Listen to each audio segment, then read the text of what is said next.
WSAN Radio is turning up the heat with Chef Sarah Kim. She's back with big news, a new podcast, a sizzling summer meal prep menu, and her must-have cookbook, Edible Bytes. Don't miss this flavorful conversation only on WSAN Radio.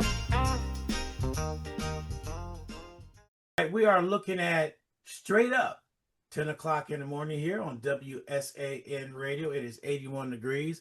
I want to let everybody know we're broadcasting on Facebook. On our Facebook page, we're broadcasting on that. And we are also broadcasting on Twitch. So if you can't find us on Facebook, go to WSAN Radio, our website, scroll halfway down the page. You'll see the feed right now with us in there. All right, without further ado, man, we got a surprise for you this morning. I'll tell you, she just, I don't know how to put it.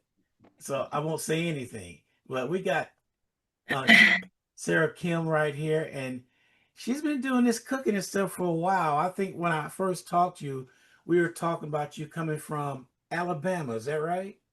Yes. Oh, So, okay. thanks for having me. Oh my God, I'm excited. I know it's been like over a year. But yes, I did. I previously lived in Alabama for 3 years, and then I moved here in 2020 at the height of the pandemic. So, I mean, it was a blessing amongst all the chaos. It's just, Chef to Table has just done really, really well, Yeah. so God, So, look, it, God knows what he's doing. so it's been 5 years? Golly. I've known you for 5 years. Seemed like eternity. Not a bad thing, but a good thing. I know, 'Cause I time remember flies. I remember when we first talked and you were starting, and I said, "You're gonna start a business in the pandemic?" And you did. And, and you told me it was a little rough in the beginning, but once things got going, it was fine. But anybody started a business during the pandemic was bold, courageous, and I would say a leap of faith. Because It sometimes was. sometimes you have to take that leap of faith in order to do things. And look at you now. Got your own shirt and everything. Well, thank you so much. Yes, I love the shirts. But no, so I started Chef to Table when I was in Alabama. So I've had this business for like 9 years. But I wasn't really doing much within Alabama because, as a single mom, I had to work.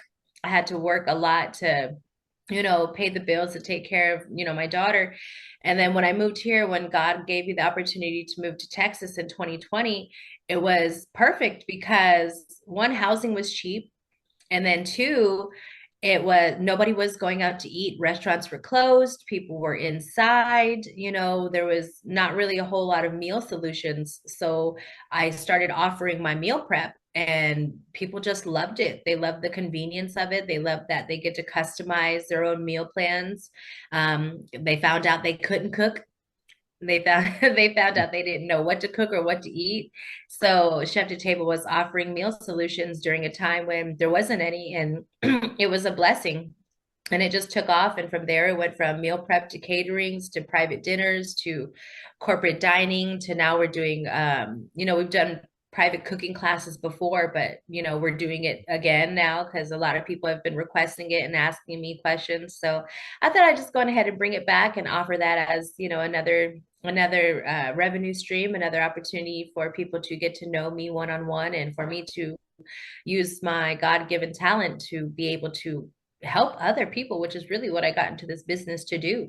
Yes, yes. So I'm gonna let everybody know you're not just a chef, you're a storyteller through food. I am. Yeah.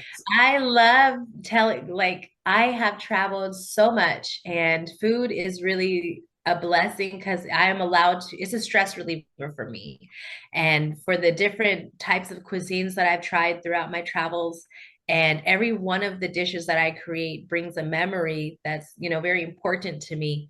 And it also, like, reminds me of my childhood growing up with my aunt and my grandmother in the kitchen, making those meals for Thanksgiving and Christmas, baking pies from scratch with the pie crust. And at the time, I didn't like it. There was a period of time when I didn't like to cook. I was like, oh my God, I gotta make 17 sweet potato pies. And then so now it's a passion. It's a passion that I've grown to love, and I love creating dishes that other people can understand, and that that's easy for them to make and recreate on their own. So I really love it. I love this business, and I'm passionate about food. Okay. So, how do your culture roots influence your cooking style today? Oh, um, well, um, my dad raised me, and he was a veteran, and he was a single father, and we didn't have a lot of money growing up, so we kind of used what we had in the pantry and what was available to us to pretty much eat. So I've learned to make really great meals with limited resources and limited funds, which I'm sure a lot of people can understand that, especially Mhm. in today's economic climate. And what I like the most about it is that you can be creative with what you have. A lot of people will look at their pantry and they're like, "Oh, there's nothing to eat," and there's actually plenty of things that you can eat. And with me being African Korean American, it was wonderful because I grew up with my dad's family, the Black family. So we learned how to make a lot of home scratch meals with very little, and to make it flavorful, but to make it stretch. And that's one Mhm. thing I really like is cooking from scratch, because when you cook from scratch, you're really being creative, and you get to tap into the love that you pour into the food. And then, being a veteran with my roots being in the army, I was stationed in South Korea for 2 years, which was really great and beneficial because I was able to see the other side and taste the Korean food and the culture. So I like to incorporate that when I can, especially when I started offering my soul boxes for the meal prep. I combined my African American roots and my Korean roots, and then I do stuff like gochujang wings, or I do kimchi collard greens, or sriracha mac and cheese. So just combining the different Mhm. flavors to meld together to create this beautiful flavor fusion of both of my cultures, which is just pretty much Chef Sarah Kim in a box. And I love that. So I like being multicultural, and I like exploring different ethnic groups of food and things like that. But I always love home. I always love where I come from and my roots and my flavor. Mm. So, if I'm right, is this right? You're in a monthly feature in the Latina International magazine? Yes, so I have partnered with Latin International Magazine, and I am their featured exclusive food chef. So I'm a food editor. So I get to go on there, and I have total autonomy, which is great. This is one of the things that we discussed when I came on as a partner. And every month I get to do, pretty much whatever I want. I was on the cover of the June issue, on this month's issue, as well as I have a one-page spread about me and pretty much, everything that Chef to Table is and the things that I'm doing. And I love it because I get to, one, I'm a writer. I love to write. I write in my free time. And it's another creative outlet for me. So this awards me the opportunity to write about stuff that I'm passionate about. So in the upcoming issues that we have, I'm going to be doing some reviews of some mom and pop restaurants, critiquing them and things like that. And also bringing awareness to the smaller restaurants, because I believe that mom and pop restaurants, there's more love in the food than if you go Mhm. to a chain restaurant. I've always, like, even to this day when I go out and they're like, "Hey, where you want to go?" And I always want to go to the smaller restaurants. I always want to go to the ones that people don't think about, because one, I support small and local businesses. I'm very family oriented, and I like to taste food that isn't just pushed out based on quantity, based Mhm. on, quantity. I like quality food. And then, I also get to offer recipes and different trends and things that I have coming up. There's a lot of stuff that the July issue just came out. And so there's really good, I have like a 3-page spread in there about, behind the scenes for a lot of the different shows that I like produced, and the cookbook that I just had. So it's great. It's another way for me to just market myself and just reach the local people in the community. I know what you mean about going to mom and pop shops, because when we went to Hawaii last year this time, um we didn't eat at the chain restaurants, because why you gonna eat there when they're at home? You know. Right. So I went to this one spot, It was a food truck. They all had those food trucks there. And I looked at this one meal. I said, I'm gonna get that. Thinking outside the box. I got a teriyaki hamburger with pineapple. Ooh. And I said, Ooh. ooh, how's that gonna taste? Girl, I'm still tasting that. It was so good. I said, I like this. Now, this is what I'm talking about. So, and you said the key word right there. When you go to mom and pop shops, it's that one ingredient people forget about. That's the love that you Yes. put into the food. Because when my grandmother was living, I was the oldest grandson, and I watched her in the kitchen cooking. And to this day, I don't measure anything. Right. I got it from her. And my wife said, I don't get it. Every time you cook this one, it's the same all the time. It's not too salty. It's not too, you do it every time. I said, that came from my grandmother. And Right. she always said, cook with love.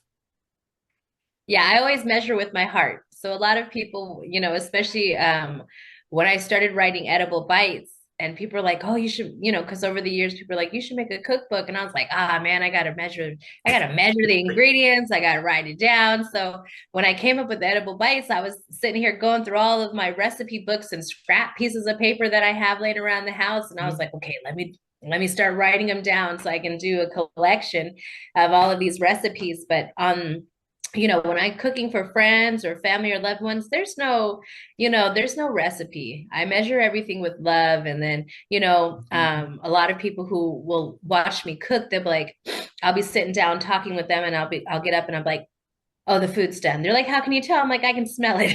I can smell it when it's done. I can hear Yeah. it when it's done. I can hear it.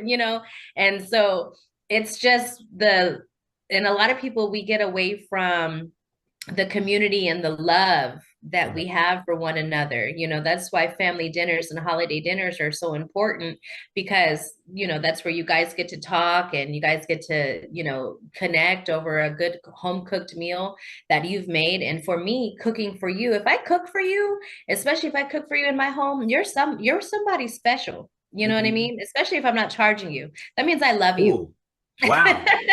Boy, show some love this way. I'll be right there. But I know what you I was mean. like, oh, come on. I know what you mean because sometimes the conversation will evolve around the food. Yes. Did you taste how she did this? I never thought you could do this, pairing these two together. And then there's a conversation about your meal, and then they all turn around and look at you. All right, so how'd you do it? Right. They'll be like, oh my gosh, what's in this? This is so Hmm. good. Um, and so recently I just started trying pastries, baking and pastry, because I have a lot of clients who are just like, oh, do you make baked goods? Do you make cakes and stuff like that? And I never did because I used to not eat that stuff. I used to not eat cakes and pies and everything like that. But recently I have. So I've had to like cut down a little bit. But through the request of the clients, I've learned to make sweets. And I could say that when I went on SA Live and I did that lemon lavender tart, I was so proud of myself because I was like, oh my gosh, I was like, well, let's just try something new. So I was, Yeah. playing around with different ingredients and different flavors and profiles and combinations. And when I came up with it, it was so good. And I was so impressed with myself that I made one for my friend for her housewarming party. And they're like, you made that? And I was like, yes, like, can you believe it? I made that. And it was just great because we talked about it. And they're like, I didn't know lemon lavender went together so well. And how'd you make this crust? And it's like a cookie. So, you Yeah. know, I see so many people who, when you go out, you'll see people who will be in a group at a table and they'll be on their phones. Yeah. And they won't be talking with each other. So I have the rule for my house that when you're sitting at my table, there's no phones. Thank you. Thank Yeah, you. no, we're gonna talk. We're gonna talk. We're gonna Hmm. talk about whatever you want to talk about. We're gonna talk about the food. So I'm gonna feed you, and I just, I want to reconnect. I feel like so far, as a community, as an economy, we just get away from connecting with one another because we get so caught up in work and the hustle and bustle of life. So Hmm. when I have people come over for dinner parties, we don't do that. I think that is a blessing right there because the whole idea when we were growing up, you talked at the dinner table. What's going on? What happened to you today? This, Right. back and forth, back and forth, back and forth. And like you said, everybody got this phone out and they're texting. They different. They was texting, oh man, the food is good, but they're texting, oh, I'll be with you. I'm gonna cut it short and I'll be out of here in a few. That's not going out, Right. you No, you're know? limiting your experience like that. Mm-hmm. And believe it or not, you're cheating yourself and the people at the table out of, you showing up to be in the moment. If Yes. you're not enjoying the moment and you're waiting for the next moment or the next event to happen, then you're really shortening and cheating yourself out of the joys of life. And for me, I've started doing a lot more traveling because there was a period of time there where all I did was work. All I did was work. I Mhm. hardly traveled. I worked. I took care of my daughter, and then I worked some more. And I would work all the way up until it was midnight, just Yes. working. And I was getting burnt out, and I was like, man, I was like, I said there has to be more to life than just work. So I had to develop. Oh, That's that's you. I rude. thought that was me. I know. I was I was like, looking at it. Oh, I ain't put no timer on. Hey, I was like, you're I not told cooking. everybody, I was like, leave me alone. I'm on the radio station this morning. So see, there goes an example. But Yeah. um, I tell everybody, as for me this year, I really wanted to focus more on having a better work-life balance, and it's working out really well. I take the jobs that I want to take. Um, Hmm. and I'm enjoying life a lot more. Like I was in Seattle this month or last month. I think it was last month. And then I did my first 5K in Austin a couple weekends ago. I leave for Saturday to go to Costa Rica for the 10-day trip, adventure tour, because I'm very active. I have a very active lifestyle. And you just have to, just get into your own life, get into the people of your life, because um people could be here one day and then the next day they're gone. Exactly. So let's switch gears. All Okay. right. Your newly weekly podcast is gaining a lot of buzz right now. What kind of topics and guests can listeners expect? So for the weekly podcast, I'm going to be talking about just different types of food tips. I'm actually doing it with Latin International. I'm doing it with Roger, who owns Latin International magazine. So I go into the studio and we talk about the different things. It's like an interview like this, one-on-one. I want to start doing podcasts with other local chefs and business owners to talk about, what they think is successful for business, talk about their own business and give them a platform so that they can market and talk about things as well. But I really want to focus on working with other local chefs and local businesses so we can try to collaborate and work together, because San Antonio has a very large food scene that is outside of Hispanic and Latin food and culture. And so I want to tap into the artists and the chefs that have different brands and styles of food that we can market and collaborate on. I've already thought about I already collaborate with Sarah with Festive and Fine Charcuterie, who does these beautiful grazing tables and spreads. I've hired her for different events that I've had in the past, and she's my go-to for anything that has to do with beautiful creative grazing tables. And there's a couple other people and businesses that I wanted to partner with to do collaborations and things like that, because I tell everybody, I said, competition is at the bottom, collaboration is at the top. Thank you. Yeah, so I just don't understand why people want to gatekeep or feel like if I light your flame that it dims mine. It's like, no, now you just shine brighter together. You know what I mean? And I just don't see competition. I got a saying that I say, I don't want to compete with you. I want to complete you. I love that. Oh, I'm gonna steal that one. I'm gonna steal it. It's gonna be on my motivational Monday post. Okay. So, And I'm like, Ron G. why was it important for you to launch a podcast at this stage in your career? Oh man, because like I don't already have enough going on. I wanted to just add more stuff to my plate, so my plate can overflow. It was actually just something that happened when I was talking to Roger when we first started talking about, the collaboration with the Latin International Partnership and stuff. And he's like, I want to do a weekly podcast. And I was like, I think that'll be great. So when we started talking about me coming into the studio to talk about like different things and bringing in meal prep items and doing cooking demos and things like that, excuse me, and different things that, people want to learn about and know about, I thought it would be really great for other people to have a platform and an avenue for them to, market and talk about themselves as well. Yeah. Oh, she froze on us. And their businesses as well, because we can only grow.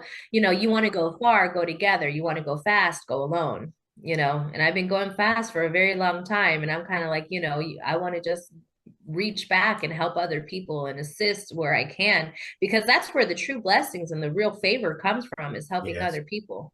Yeah, I'm not, I'm all about service. I'm all about community and togetherness. I'm not a selfish woman. I've been so blessed already, because God has just been so good. And I just want to be a blessing to other, because to whom much is expected, much is, to whom much is given, much is expected. Yes. So you done TV, radio, print, and now podcasting.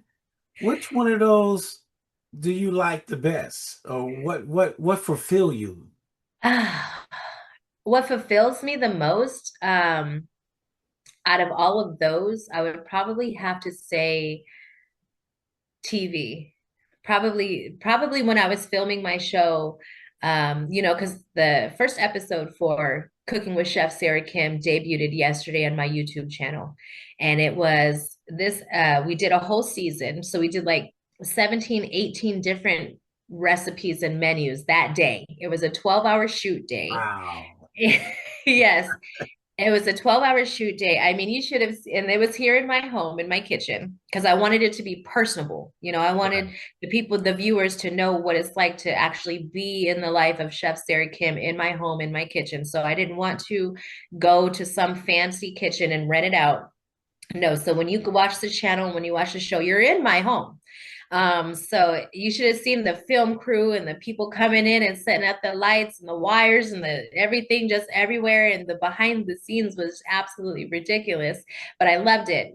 And just being on TV, like even on SA Live, is just something that is really fulfilling, because that's when my personality really gets to shine through, and that's where I feel like I get to teach people, because you could watch social media all the time and people just make the food. It'd be like a 15, 30-second clip of people just putting the dish together. You're right. um, but I'm a teacher at heart. I always want to just not show you how to do it, but educate people as to why you should do it this way, or why it's done this way, or why it's more beneficial if you do this. I don't always know all the answers, and I'm open to suggestions and other tips, but this is how I do it, and this is why I do it. And this is what I've learned, in culinary school, or through my 20 years of experience of, working in this industry. So I wanted to Mhm. showcase people how to do healthy food for themselves, and why you do it that way, and why things are a certain way as well. So people can walk away and be like, dang, I learned how to make this really good dish, but I Yeah. also know why it's done this way. I know why, Mhm. the methodology behind it all. So I would say TV is probably my favorite. Um, because feel like it's more one-on-one. I get to reach the audience. I get to reach my clients. I get to reach my fan base, and I love it. There was a period in time when I wouldn't even go on social media to, show my face. I would have never done, I would have never done like hopped on and be like, hey, God, hey, my taste buds, and then, my team, with Fourth Quarter Sports and Entertainment, that, and the production company, and, my writers and my agent, everyone's just like, you got to get out there, Sarah. They're like, you got to market yourself. You got a great personality. And I was Mhm. like, okay. So, but it pays off and it's advantageous, and I'm a firm believer that if you want something you've never had, you got to do something you've never done. And it's paying off, it is. And I like it. See, you beat me to the questions about YouTube, so I'm gonna pass that one up. Oh, But no. that's good. That's just like, and I'm letting everybody right now. I didn't share no questions with her. Oh, okay. Yeah. Because you say you had hard questions. I'm like, dang it, we probably should have pre-screened these questions. Well, somebody just wrote in and said, so you've been 12 hours cooking all that. Who eats that food? The staff, the Okay. crew members did.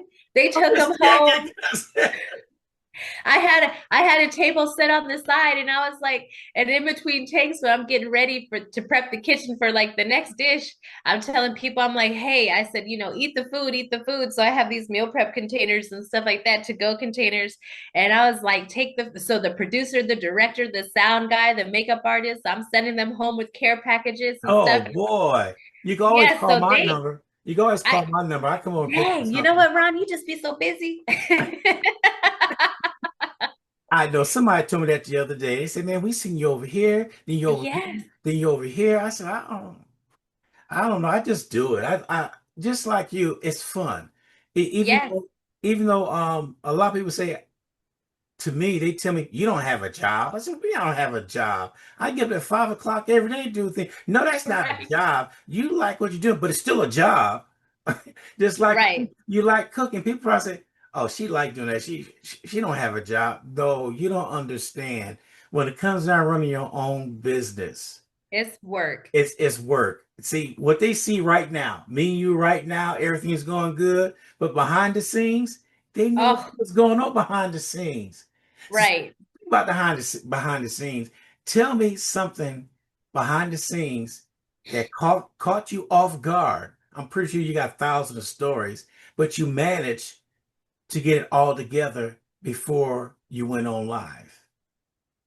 Oh, um, so I would say what really caught me off guard was the cooking show. So the cooking show, the day of, like, we've been planning it and we've been, writing out the menus and stuff, and we were talking about timeline production and things like that. And I was like, it was supposed to be a 2-day shoot, but I didn't have the time because I was like, my daughter, one, she's out for school for the summer. Two, I had this trip to Austin coming up. I had a catering for Texas A&M for that weekend, before. And then, so I just had no time. And the producer, he was like, well, make sure you prep some stuff behind the scenes so that, TV magic, you could be like, ta-da, here you go. And I was like, yeah, Colin, I got it. I got it. I got it.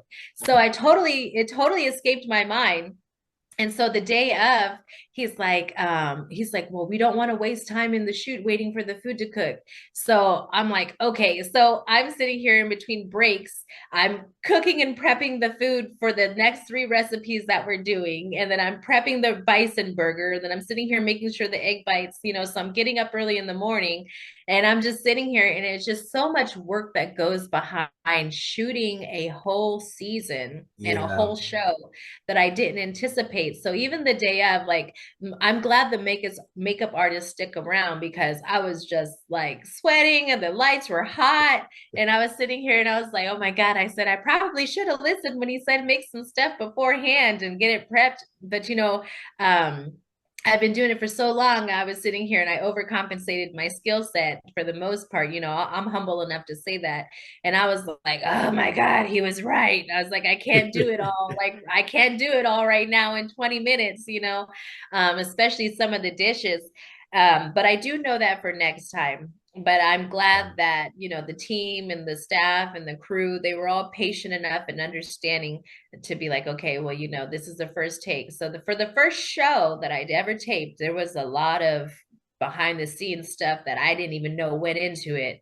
But Yeah. it's good because, the next time we do it, I'm not going from a place of, I'm not starting from a place of lack, I'm starting from a place of wisdom. So, you know better, you do better. So going forward, when we do season 2, I'll be like, okay, let me make sure I have the bison burger, or whatever recipes that Yeah. we're going to do, make it done beforehand. There you go. All right. Moving on to the next set of questions. Okay. This Texas heat is no joke. So Oh, man. what inspired your summer meal prep menu and how do you keep things cool and nutritious? Oh, um, my summer meal prep menu is because I like to visit a lot of farmers markets. One of the things that I love about Seattle is that, when I came back, I think I was there for like 4 or 5 days or whatever. but their farmers market is just so vast. Pike Place Market, I used to live there, and I got to taste a lot of the different stuff and things that were in season. So when I visit the farmers market here, it lets me see, regionally what's available. And so I took a lot of the ideas that I got from Seattle and a lot of, from the food scene up there and from the trends and stuff that was up there and what's locally available here. And I created a menu that melded the fresh seasonal ingredients to things that people normally like to eat on a regular basis. Um, Things like I just made this meal prep client. I delivered to her the first time, and she actually ordered twice this week. So it's 40 meals she's getting this week, actually. So I've been really super busy. But I made this bacon wrapped chicken breast that has this peach lime chili sauce on it that I make because it's peach season. Peaches are in season right Yes. now, and they want a little bit of heat. And I have a little bit of local Texas honey because, honey for the season for the summertime, allergies are really high, the pollen and things like that. But if you eat local honey, it actually acts as a like allergy medication, and it helps you, it builds up your immunity so that you don't have as much of an allergic reaction to the pollen and things like that. So, it's more of a medicinal thing, but I just use fresh ingredients that's in season because it's more flavorful. And I create a menu that people are going to love with home style cuisines and scratch cooking. And I like it to be colorful and very fresh. And then you have a lot of kids that are out of school too. So I want to have something light and healthy and refreshing for families, and that's some stuff that the kids can eat as well. I have a lot of clients who will call in and they're like, "Oh, do you have anything for the, kid friendly on your menu and stuff?" And I was like, "Sure, we could just curate it and make something fresh and new for them, but I just love spring and summertime because everything's just so bright. The colors are bright, the flavors are bright, and everything's fresh. And when things are fresh too, tidbit for the listeners, when everything is fresh, it's cheaper. When it's in season, it's cheaper, especially at the farmers market because they have such an abundance of it and they're trying to offload it. So farmers markets for fresh produce and fruit is actually where you want to go. And that's actually, I wrote a whole article in the July issue for, the Latin International Magazine about the benefits of farmers market too. So, I have that link posted up. So go check it out. Mm. So you good. I like that. For folks trying to eat better without spending hours in the kitchen, what is your number one tip? um, my number one tip is to pick a menu, pick a couple menus that everybody in your house likes. People like different things. I have a friend, my best friend actually of 20 years. Her kids like different stuff than her and her husband do. So she'll end up cooking. Before, she used to spend hours cooking meals for her and her husband and then one for the kids. And I was like, why don't you make chicken? Like, find a day when you have the time, cook the chicken separately, cook the sides separately and the vegetables separately and your carbs separately. And then as everybody gets hungry, people can just pick them, like, oh, I want the chicken, and then maybe I'll take like some pasta as well, or here's some sauce or some vegetables. Let them create their own dish based on the individual prepped items that's available, as opposed to having, I got to make this dish and then I got to make separate dishes. No, just prep your proteins and your carbs and your vegetables separately, and then eat and combine them as you want. Like for me, I'm really, really busy, and and I'm trying to eat as best as I can because I can't sell a product but not be the product. You know what I mean? Yes. So I work out as much as I can. Um, and I eat healthy. So when I have time, I prep my turkey, my chicken, and my shrimp and my salmon for the week. And I keep them in airtight containers. And then I'll prep like my quinoa, my brown rice, my barley, and my couscous. I try not to eat rice, even though as an Asian, I'm totally in love with it. But I just try, it's not good for me.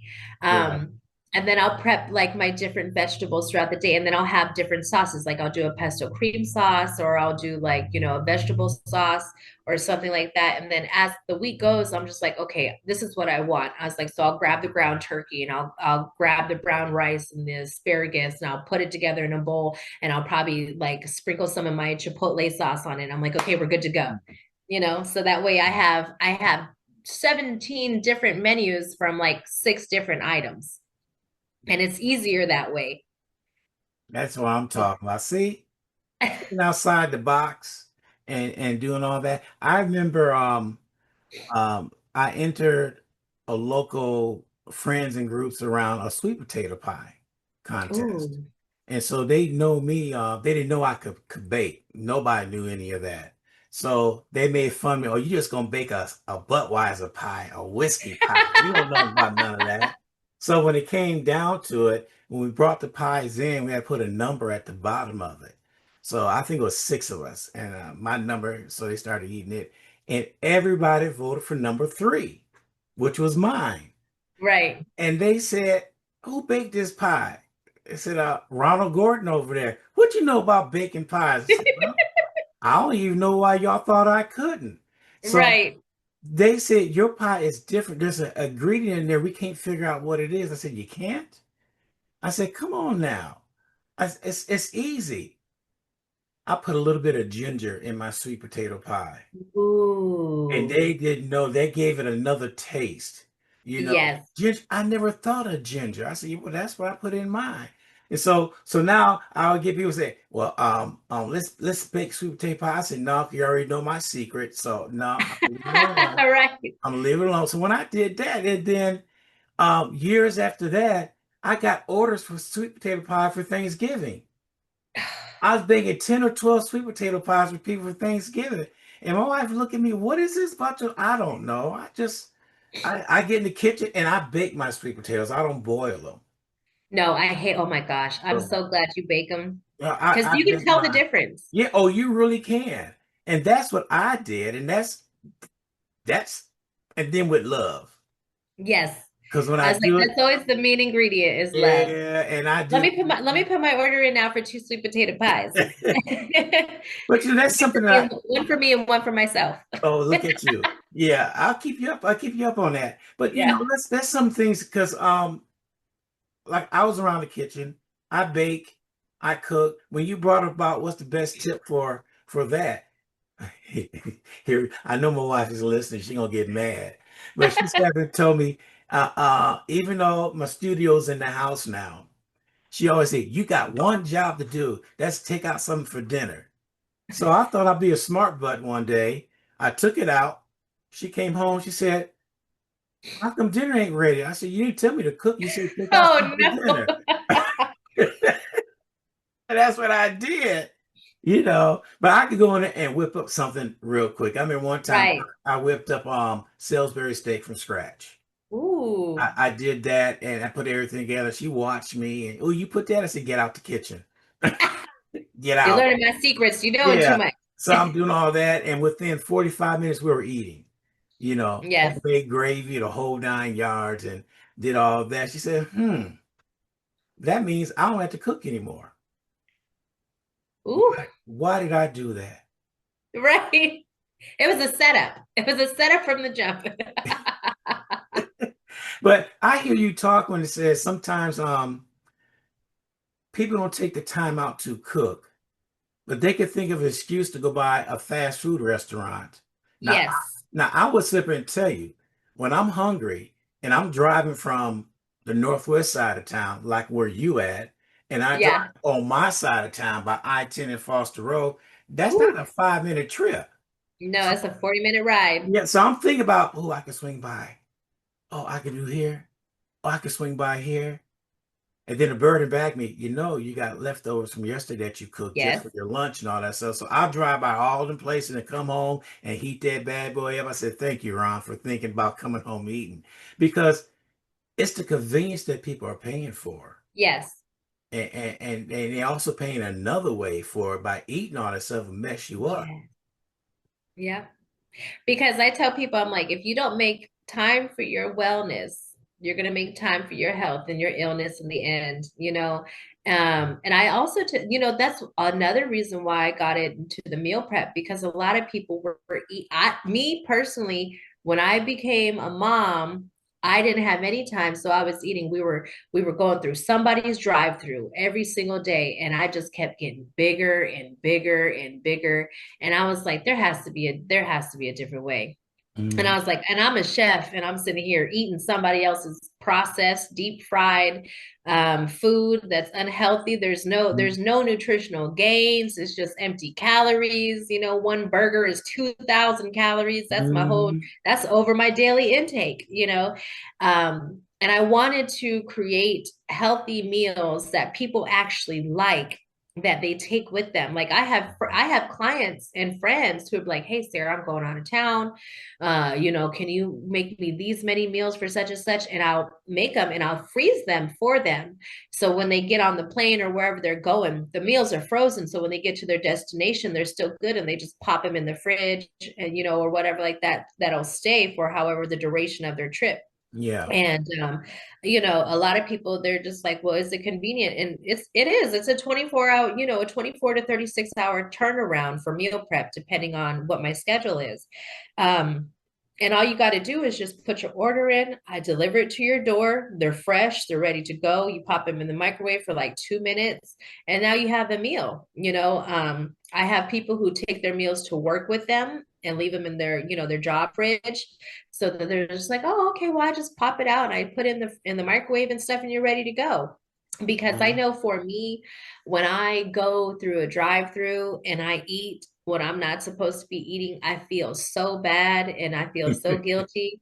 And then my stomach is just messed up, and it's just like, why'd you do that? You Yeah. know, we have all this good nutritional food at the house, and you ain't got that. Now, don't get me wrong, I do have cheat days. I have Yes. cheat days, and I'm at somebody's steakhouse, and I'm at an ice cream parlor, and I'm having a couple Mhm. sweet teas, you know, but I don't make it a habit, you know. Right. I like, you know, I'm a firm believer in you treat yourself, don't cheat yourself. But at the Hmm. same time, I'm disciplined enough to stick to my goals and the things that I'm trying to achieve for my own health so that I can live longer. You know, I'm about to be 40 years old next month or next year, you know, and I try to, you know, Ooh. the older that you get, the harder it is to keep that weight off. And, I got you beat by 30 years.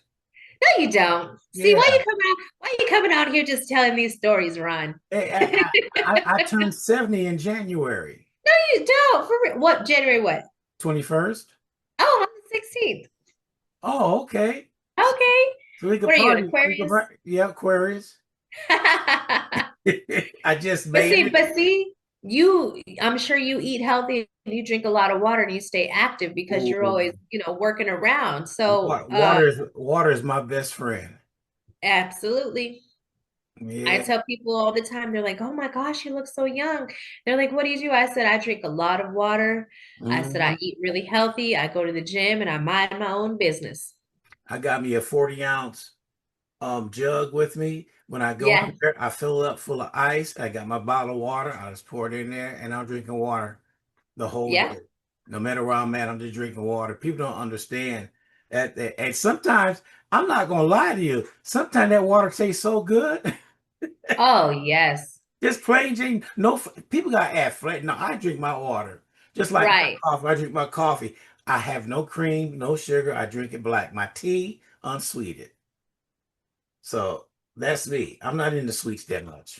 Yes. Yes. No, a lot of people, they're like, you don't put like no flavor enhancer. And I said, water is the flavor. It's the flavor of life. Water is the flavor of life. Yes, Uh, it is. you know, what I do sometimes, if I'm feeling really bougie or whatever like that, I'll put some lemon and cucumber and mint in my Yeah, water. that's Yeah, you good. know, and stuff like that. But I don't, because if you're drinking the water and you put the processed sugars in there, you might as well just have a soda. Defeat the Because purpose. Yep. I'm like, come on. And a lot of people, they don't understand, especially with this Texas heat, you know, just walking Ooh. outside and things like that. you expel a lot of water throughout your day. Every time Mhm. you talk, you sweat, you use the restroom, you go work out or something like that, you have to replenish that water, and your skin and your organs need that water to stay lubricated so they can continue to do their job. And when I see people Exactly. who just don't drink water and they look so old, I have people who are younger than me who look older than I do. And, Yes. I'll be like, well, how much water do you drink? And it's like, oh, they'll drink like one of those little plastic water bottles. Like, they're like, oh, I had a water bottle today. And I said, that wasn't, no, I was like, you No, got rid of no. that like an hour after you Well, woke yeah, up. yeah. Because your skin, my doctor told me I could tell you're hydrated by looking at your skin. Exactly. They could tell. They look at it. They could tell. And boy, when he told me that, like the other day, I turned around with the Sam's Club and I got 6 cases of water and I brought it home. My wife said, What's going to happen to all this water?" I said, "We're going to drink it." Yeah. Yep. What's happening to it? So I make sure I got a little refrigerator in my office. It's filled with water. Yes. And Yes, that's how you have to do it. I don't buy plastic bottled water, but I do have giant bottles of water throughout my Mhm. house. So every room I have a water bottle, and it's filled.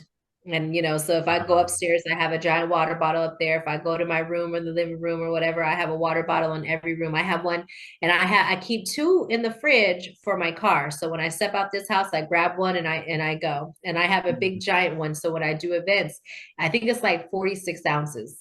Yeah. So when I'm doing events and stuff like that, it's nice and chilled, and I grab it and I go. Because you can feel when you're not drinking water, you feel sluggish, you feel Right. tired, and you feel depleted. And a lot of times, a lot of people are like, oh, I'm just hungry. A lot of times when people think they're hungry, they're just thirsty. Hmm. So it's kind of like you want to learn how to cut the weight and stuff like that. If you feel hungry, drink you some water Yep. and then see how you feel, and then see if you're Exactly. still hungry. Everybody thinks that, the first thing is like, oh, I must be hungry. No, you just need some water. Yes. That's what you need. Yeah, you just need some water. Yeah. All right. Closing question. Okay.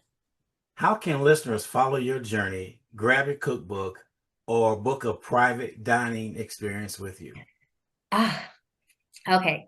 So you can follow me. You can follow me on all of my social media. My personal account is Chef Sarah Kim on Facebook and on Instagram.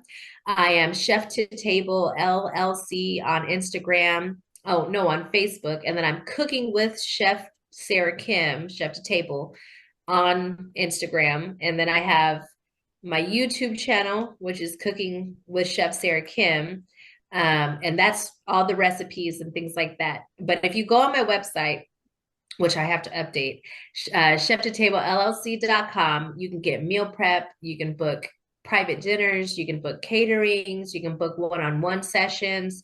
And on my cookbook, it's sold on Amazon. It's called Edible Bytes, Bytes. It's for the techies and the tech industry and remote workers. So it has a lot of terminology in there. The recipes are terminology for the tech industry. So it's selling on Amazon right now. You can get the Kindle version, the ebook, or you can get the hardcover. And then I also have a link on any one of my bios for the flipbook digital book that is exclusive because it has a bio about me. And it has some exclusive content that's not sold on the Amazon version. And the exclusive one, I think, is like $10. And I'm going to keep it at $10 right now because I want people to have easy and accessible recipes that they can make on their own, because I'm a very big advocate for it's not just a fad for me, it's a lifestyle. And I want people to eat healthy and be cognitively conscious and disciplined about what they put in their body. So you can follow me on Instagram. I'm on TikTok too. Not really, but I have a page. Okay.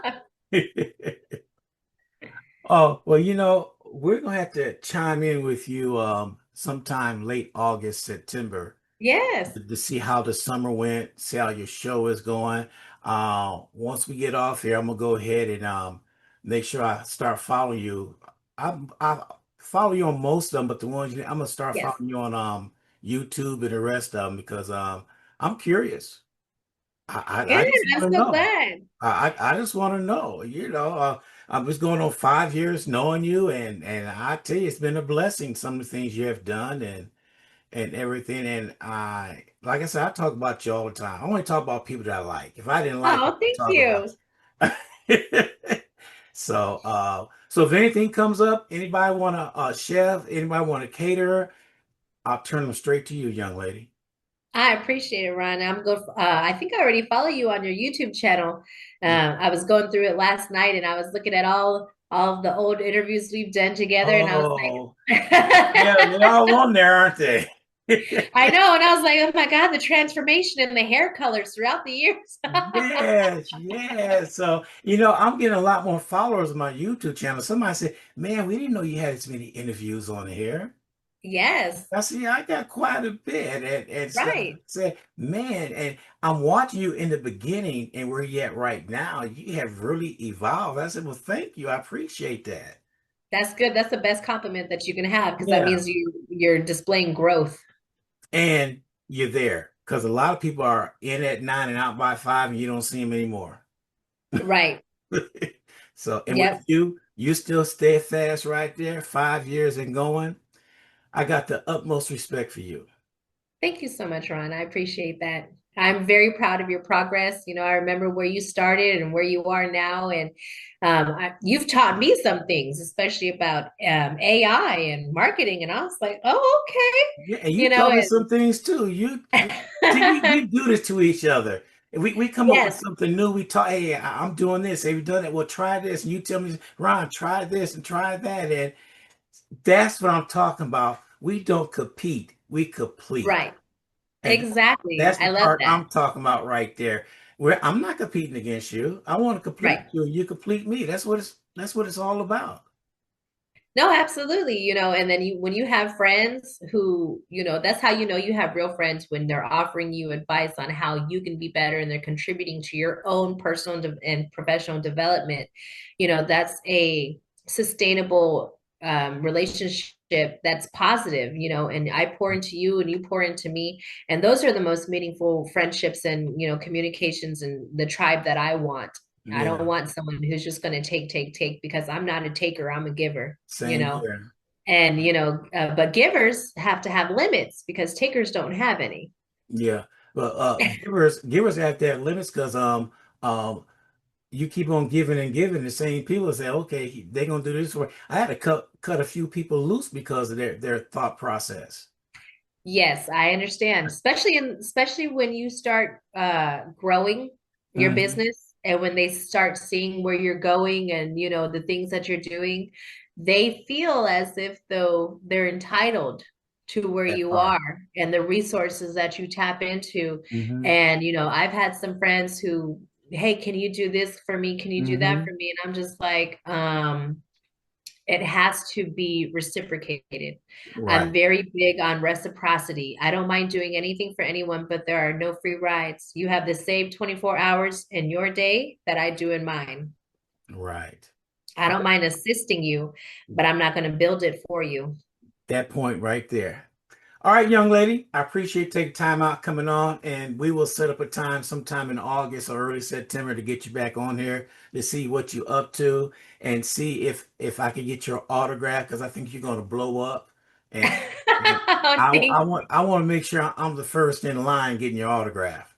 Yes, I'll definitely sign the cookbook, Ron. Okay. All right, you take care. You too. Thank you so much. Okay. All right, bye. Bye. Thank you for tuning in to WSAN Radio. Catch us on our YouTube channel, WSAN Radio SA. Subscribe to our channel and hit that notification button.